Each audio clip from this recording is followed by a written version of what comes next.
فايه اللي هيحصل لو المسلسلات بتاعت رمضان كانت بوستراتها فيديوهات على النت، فوتوشوب.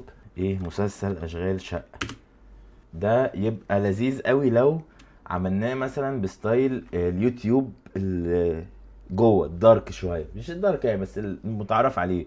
حاجه مثلا زي حمدي وفاء مثلا، حاجات زي كده اللي هو ايه راح فيها. اوف، ده حلو جدا ده حلو جدا. تعالى بس ايه نشيل اللوجوهات منه كده، نشيل اللوجو ده واللوجو ده برضو. ماشي، هات السادة ده، تعالى نعمل السادة ده كده، هنظبطه بس شوية. اللون الازرق، استناني بقى كده، نحط لون ازرق هنا بس.